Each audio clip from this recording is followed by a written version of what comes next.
Good news, everyone.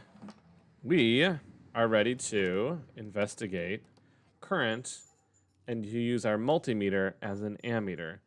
Two, maybe three quick things I want to show you in this video in order to be prepared for lab tomorrow. Sorry if there's road noise, but my window's open because it's a beautiful night. The first thing we're going to talk about is how to use the ammeter in a circuit and how it's a little bit different than how we used a voltmeter. For the voltmeter, all we did was take the two leads and use the two leads to go boom, boom, boom, boom, what's in our circuit, and we just moved them around. The ammeter must be in series. So we'll see that we need to disconnect our circuit and reconnect our circuit in order to measure the current. Let's make the simple circuit with just the bulb. I'll pause the video so it's nice and short. So we've got our battery connected to our, I'm sorry that's not in focus. Let's go. I paid for, oh, look at that. I paid for manual focus and now I'm using it. We've got our battery and then the red wire to the bulb is on, to the green wire. Again, for voltage, if we wanted the voltage across the bulb, last week we took our 2 voltmeter leads and we just went boom and we touched them and got our voltage. We're going to use this multimeter as an ammeter instead of a voltmeter. Now, mine looks a little different because I left all the orange ones in lab, but it still does the same exact thing. You will have a common socket and a 10 amp socket. Make sure your wires are in those sockets. I think they're on the left-hand side. I think it's the 10 amp and then the common's on the right. But make sure one of your wires is in the 10 amp. And then we're going to go to the 10 setting, on our multimeter. I believe for the orange ones, that's like the 6 o'clock position. But once I see an orange one, I might change that. That's going to measure current now. In order to find the current, we need to install our ammeter in series. So this current comes, the conventional current comes from the battery through this red wire and into the bulb. We need to get our ammeter in series with that. We can't connect our ammeter without disconnecting the circuit because that makes what's called a junction point. In order to reduce the creation of a junction point, to eliminate the creation of a junction point, you must interrupt your circuit, open it up, and then connect your ammeter. So we see, now my wires are off screen, but it's just a red and a black wire. So I'm going to connect the red wire to one of the wires and the black wire to the other wire. We'll notice that the bulb goes back on. It's lit up again. And now we are measuring the current. So 0.22 amps is the current going through this circuit. You must make sure that your ammeter is in series. I am happy to check that when you're in lab. The other circuits we're going to make, instead of a light bulb, are going to involve, get rid of this bare nichrome wire. So you'll connect this in the same configuration, but instead of where your light bulb was, you'll connect your nichrome wire, and that might look something like this. So we just connect one end on here. You got to make sure there's a good connection there. Make sure it doesn't feel loose. And then connect the other end. Now I still have my ammeter connected, so I connect like that, and I see that now I've got a larger current through this wire, 0.32 amps instead of 0.22, 0.23, whatever the light bulb was. Notice how this is not lighting up. It is getting warm to the touch, though. I do not want to leave this on for too long. This is the same kind of wire that's inside of your toaster. It is made to get hot. Hopefully we won't get to the point where it's red hot. The different circuits in lab use either this wire or the thin nichrome wire. Where's the little baggie? Motorcycle. Sorry about the noise. There's a thin wire or a thick wire. So this is also nichrome wire, but it's thinner. And the best way to tell the difference between the two is to touch them at the same time. Your fingers won't lie to you. Just by visually looking at them, it actually is a little hard to tell which one's thick and which one's thin. Certainly in person, and touching them at the same time is a lot easier. I disconnected this, great. The last thing I want to show you is the kind of reasoning we're going to apply when we look at our different cases for theoretical current ratios. This is what the data sheet is asking for. So I'm going to walk through a calculation, and then you should be able to see how the other calculations are done.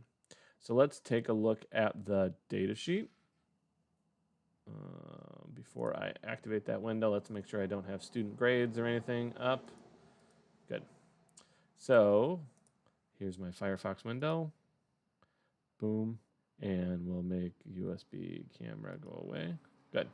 So you'll notice here that it asks for predicted I1 over I2. Well, let's see what I1 and I2 are. I1 is, so you start with the thin wire, and it's the just half of the length, and I2 is the total length.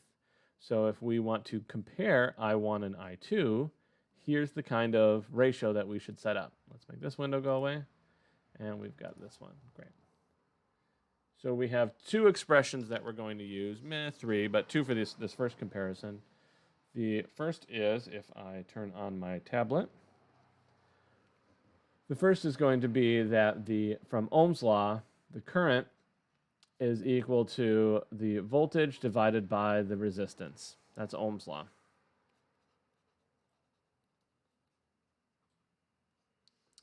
The other is going to be the definition of resistance, which is the resistance is equal to the resistivity L over the cross-sectional area.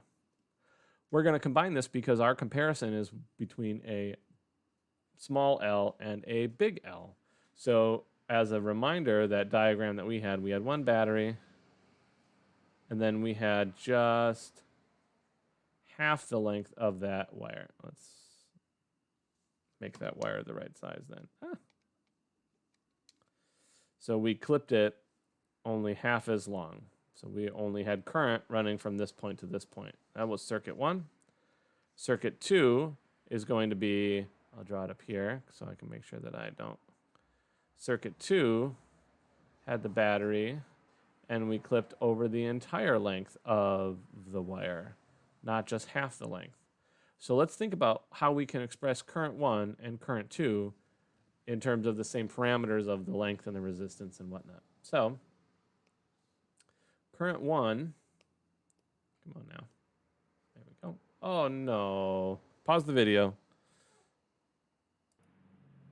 All right, and we're back. So circuit 1, we had that I is equal to V, which is our batteries, our battery potential difference, over, I'll say, R1. And that would be I1. And I2 would be delta V of the batteries over R2. Now, R2 was the total length, so we can write this as delta V over resistivity, rho. Oh, my goodness. I'm holding this in my lap, and then it got a little sloppy when the pen hit the desk. Resistivity, length 2 over area. And really, length 2 is just the total length. So let me write it like this. Okay? Now, I1 was delta V, the batteries, the same battery, so delta V is the same, over R1, which was the resistance, half the length, L over 2, over the area. So this should tell me that I can simplify 2 times delta V over rho L over A. And this whole thing is I1, right? So I can write a ratio that I1 should equal 2 times I2. So that kind of approach is what we're asking for when we ask for the theoretical ratio I1 to I2. Now, the other circuits, we are going to change something else. We might change the voltage. We might change the thickness of the wire. Those are the two things we're going to change. So the measurement of the currents is very simple and straightforward. You just have to be sure that your ammeter, your multimeter set as a current meter, an ammeter, is in series, that there are no junctions in your circuit. So the wire goes from battery to wire to ammeter to other wire back to battery or whatever the case is. I'm happy to check that for you. Those measured currents are more or less trivial to determine. These ratios, we have to be sure that we've got that style of thinking in our head to make sure we know what we are solving for. Great work, everyone. I will see you in lab.